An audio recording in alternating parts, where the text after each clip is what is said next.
Good afternoon બાળકો, કેમ છો બધા? મજામાં? હવે આજે આપણે કરવાનું છે વિષય ગણિત. તો ગણિતની અંદર બાળકો આપણે બેઝિક ગુણાકાર શીખવાના છે. જુઓ બાળકો, આપણે આ પહેલાં બેઝિક દાખલાઓમાં સરવાળાઓ કરી ચૂક્યા છીએ, એમ જ બાદબાકી કરી ચૂક્યા છીએ, બરાબર?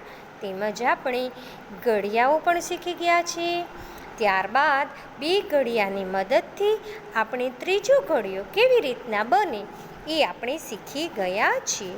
જુઓ બાળકો, ગુણાકાર અને ભાગાકારના દાખલા શીખવા માટે આપણે ઘડિયા શીખવા ખૂબ જ જરૂરી છે. જો તમને ઘડિયામાં પ્રોબ્લેમ થશે તો ગુણાકાર અને ભાગાકારના દાખલા કરવામાં મુશ્કેલી પડશે. માટે બધા જ બાળકોએ ફરજિયાત ઘડિયા પાકા કરવાના છે, બરાબર ને? અને તમને બધાને યાદ હશે તો મેં તમને બે ઘડિયાની મદદથી ત્રીજો ઘડિયો કેવી રીતના બને એ તમને શીખવાડ્યું હતું. અને આપણે આગળ જતાં ચેપ્ટરની અંદર આ ઘડિયા કેવી રીતના આવે છે, બે ઘડિયાની મદદથી ત્રીજો ઘડિયો કેવી રીતના બને એ પણ શીખવાનું આવશે. મેં તમને આમાં પણ શીખવાડેલું છે, બરાબર? હવે સૌથી પહેલાં તો આપણે આજે ગુણાકારના દાખલા શીખવાના છે, તો એની તમને થોડીક માહિતી આપી દઉં. તો ગુણાકાર એટલે શું? તો જુઓ બાળકો, એકને એક સંખ્યા હોય એને ફરીને સરવાળો કરવામાં આવે ત્યારે આવા સરવાળાને પુનરાવર્તી સરવાળો કહે છે. અને ગુણાકાર એ પુનરાવર્તી સરવાળો છે. હવે કોઈ પણ એક સંખ્યા હોય એને વારંવાર સરવાળો કરવામાં આવે ને, તો આવા સરવાળાને શું કહેવાય? પુનરાવર્તી સરવાળો. અને ગુણાકાર છે એ પુનરાવર્તી સરવાળો છે. તો એના થોડાક ઉદાહરણો છે એ હવે આપણે શીખશું. તો આજના આ પીરિયડની અંદર આપણે ગુણાકારનું બેઝિક કેવી રીતના થાય તે આપણે શીખવાનું છે. જો બાળકો, કોઈ બી આ દાખલા છે એ કોઈ બુકની અંદર આપ્યા નથી, બરાબર? આજે તમને ફક્ત ખાલી અહીંયા શીખવાનું છે અને સમજવાનું જ છે. માટે કોઈ બુકની અંદર જોવાનું નથી.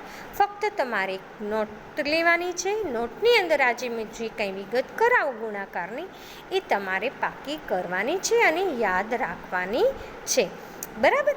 એટલે આજે આપણે થોડાક ગુણાકારો વિશેની માહિતી મેળવશું. તો હવે બધા જ બાળકો અહીં ધ્યાન આપજો. હવે બાળકો, સૌથી પહેલાં જુઓ ગુણાકાર. જેમ કે મેં તમને કહ્યું કે એકને એક સંખ્યાને ફરી સરવાળો કરવામાં આવે ત્યારે આવા સરવાળાને પુનરાવર્તી સરવાળો કહે છે. ગુણાકાર એ પુનરાવર્તી સરવાળો છે. હવે જેમ કે અહીંયા ઉદાહરણ તરીકે આપ્યું છે આપણને, જો બરાબર, થોડુંક ઝૂમ કરીને બતાડો એટલે તમને વ્યવસ્થિત બતાય. તો જુઓ, અહીંયા આપ્યું છે 3 + 3 + 3 + 3 + 3. હવે મેં 5 વખત 3 કરેલા છે. તો જુઓ, અહીંયા આપણે કરશું 3 + 3 +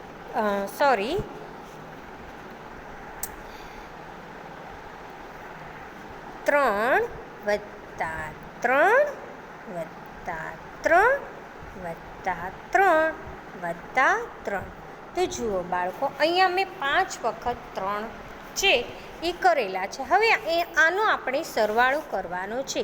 તો 3ની અંદર 3 ઉમેરીએ તો કેટલા થશે? 6. 6ની અંદર 3 ઉમેરીએ તો કેટલા થશે? 9. 9ની અંદર 3 ઉમેરશું તો કેટલા થશે? 12. અને 12ની અંદર 3 ઉમેરશું તો કેટલા થશે? 15. એટલે બાળકો અહીંયા થશે 15. 3 + 3 + 3 + 3 5 વખત એટલે અહીંયા થયા 15. અને જો હવે આ 5 છે, આપણે 5 વખત 3 કર્યા એટલે શું? જવાબ 15 આવ્યો. તો ગુણાકાર છે ને એ સરવાળાનું ટૂંકું સ્વરૂપ છે. તો જો 5 વખત 3 એટલે 5 × 3 બરાબર 5 તેરી 15 થાય છે. હવે બીજી રીતના આપણે જોઈએ ને, તો જો આવી રીતના પણ થાય. 5 + 5 વત્તા 5.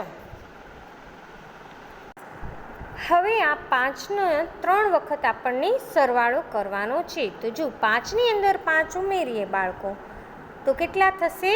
10. 10ની અંદર 5 ઉમેરીએ તો કેટલા થાય? 15. તો 5 આપણે 3 વખત તેનો સરવાળો કરતા તેનો જવાબ આપણને શું મળ્યો? 15. બરાબર. આમ 3ને 3 વખત 5 બરાબર 5 તેરી 15. બરાબર. હવે આપણે એક બીજું જોવાનું છે. કોઈ પણ સંખ્યાને એક સાથે ગુણતા સંખ્યા આપણને તે જ મળે છે. જુઓ બાળકો, ગમે એ સંખ્યા હોય ને, ગમે એ સંખ્યાને એક સાથે આપણે ગુણાકાર કરીએ એટલે સંખ્યા એને એ જ મળે. કેવી રીતના? તો જુઓ, અહીંયા 5 ગુણ્યા 1 કરીએ તો 1 પંચું 5. માની લો 8 ગુણ્યા આપણે 1 કરીએ તો 8 એકા 8. એવી જ રીતના 10 ગુણ્યા આપણે 1 કરીએ તો 10 એકા 10 થશે. બરાબર.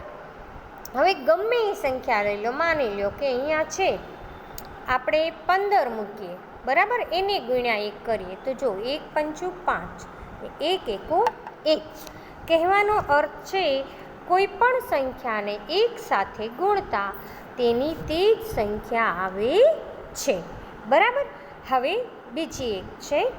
હવે કોઈ પણ સંખ્યાને શૂન્ય સાથે ગુણાકાર કરતા ગુણાકાર શૂન્ય જ આવે છે.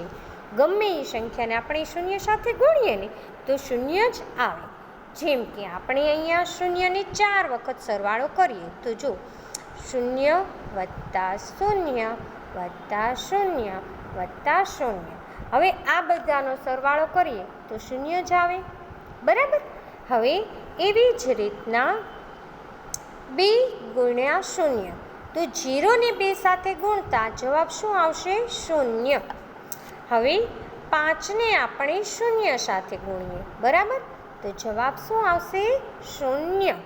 બરાબર. તો બાળકો, આ કોઈ પણ સંખ્યાને આપણે 0 સાથે ગુણતા જવાબ 0 જ આવશે. તો બાળકો, આ બાબત તમારે ખાસ ધ્યાન રાખવાની છે. બરાબર. આજે મેં 3 મેઇન પોઈન્ટ શીખવાડ્યા. કયા કયા? તો જે સરવાળો છે એ પુનરાવર્તી, કોઈ પણ એક સંખ્યા છે ફરી ફરીને સરવાળો કરવામાં આવે તો આવા સરવાળાને પુનરાવર્તી સરવાળો કહે. અને એ ગુણાકાર એ પુનરાવર્તી સરવાળાની સંખ્યા છે. બરાબર. પછી ત્યારબાદ આપણે કોઈ પણ સંખ્યાને 1 વડે ગુણતા તેની તે જ સંખ્યા મળે છે. અને બીજો પોઈન્ટ છે, કોઈ પણ સંખ્યાને 0 વડે ગુણતા ગુણાકાર શૂન્ય જ આવશે. બરાબર. હવે બાળકો, આપણે એક આના ઉપરથી થોડાક દાખલા ગણવાના છે. બરાબર. તો 4 ગાયના પગ કેટલા? તો જુઓ બાળકો, ગાય કેટલી હોય છે? 4 આપણને કહી છે. અને ગાયને પગ કેટલા હોય છે? 4 હોય છે. તો 4 ગાયના પગ કેટલા છે? 4. તો ચોકે ચોકે કેટલા થશે બાળકો? 16 થશે. એવી જ રીતના આપણને કીધું છે 5 પંખાના પાંખિયા કેટલા? તો બાળકો, પંખા કેટલા કીધા છે? 5. અને પંખાને પાંખિયા કેટલા હોય? 3. તો 5 તેરી 15 જવાબ આવે. ત્યારબાદ આપણને અહીંયા દશક એકમના ગુણાકારના દાખલા કરવાના છે. જુઓ બાળકો, આપણે દશક અને એકમના દાખલા, બરાબર, સરવાળાના અને બાદબાકીના શીખ્યા. હવે અહીંયા આપણે દશક અને એકમમાં ગુણાકાર કઈ રીતના કરવાનું છે? તો જુઓ, અહીંયા મેં આપેલું છે. બરાબર. હવે 12 ગુણ્યા 4, તો 12 છે એમાં 1 છે એ દશક છે અને 2 છે એ એકમ છે. એને ગુણ્યા 4 કરવાના છે. તો 4 છે એ એકમના સ્થાનમાં છે, માટે 4 એકમ. બરાબર. હવે 4ને 2 એકમ સાથે આપણે ગુણશું. બરાબર. અહીંયા આપણને એકમના સ્થાનમાં 4 મૂક્યા છે અને 4ને આ બંને સંખ્યા વડે એકમ અને દશક સાથે આપણે ગુણાકાર કરવાનો છે. તો 4ને 2 એકમ સાથે ગુણતા 4 દૂને 8 જવાબ આવે. હવે આ 4 એકમના સ્થાનમાં છે એને દશક સાથે ગુણાકાર કરીએ તો 4 એકા 4 દશક જવાબ આવશે. બરાબર. હવે જો બીજી રીતે જોઈએ તો 1 દશક અને 2 એકમ, અને અહીંયા 4 છે આપણને એકમના સ્થાનમાં આપેલા છે, માટે 4 દૂને 8 એકમ અને 4 એકા 4 દશક થાય છે.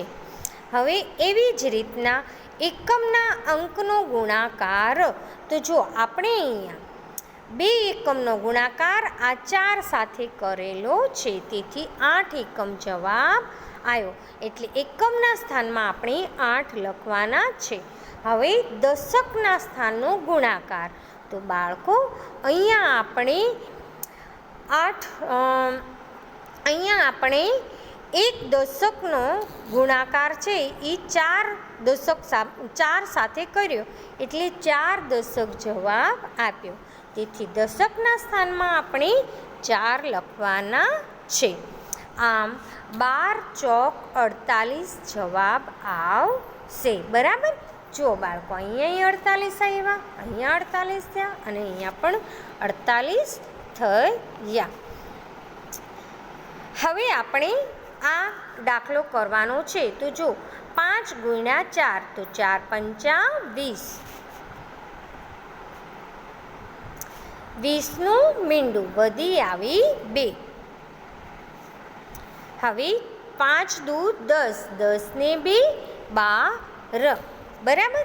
હવે એવી જ રીતના જો તમને યાદ હોય તો મેં તમને કહ્યું હતું કે કોઈ પણ સંખ્યાને 0 સાથે ગુણતા તેની તે શૂન્ય જ આવશે. બરાબર. કોઈ પણ સંખ્યાને આપણે શૂન્ય સાથે ગુણીએ તો જવાબમાં અહીંયા જુઓ શૂન્ય જ આવે. તો 20 ગુણ્યા 4, તો 4ને 0 સાથે ગુણત્યા શૂન્ય આવશે ને 4 દૂને 8 થશે. હવે એવી જ રીતના આ 2 દાખલા આપણે જોઈએ. તમને યાદ હોય તો નિયમ મેં તમને શીખવાડ્યો. તો કોઈ પણ સંખ્યાને 1 સાથે ગુણતા જવાબ તેનો તે જ આવશે. તો 5 એકા 5, 5 એકા 5. બરાબર. એટલે આપણે 11 ને 5 વડે ગુણ્યા તો જવાબ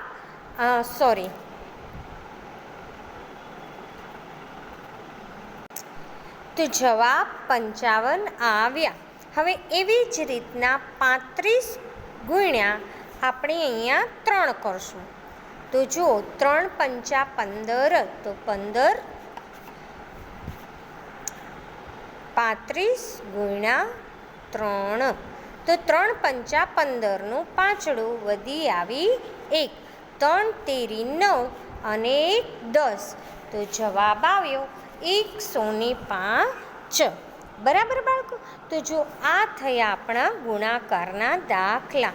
બાળકો આ દાખલા ફક્ત તમારે પ્રેક્ટિસ માટે કરવાના છે. બરાબર.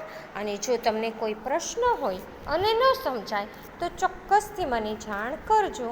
હું તમને ફરીને રિવિઝન કરાવીશ. બરાબર. તો સારું બાળકો, હવે આજનો આ પીરિયડ હું અહીંયા પૂરો કરું છું. તમારી પાસેથી રજા લઉં છું. આવજો.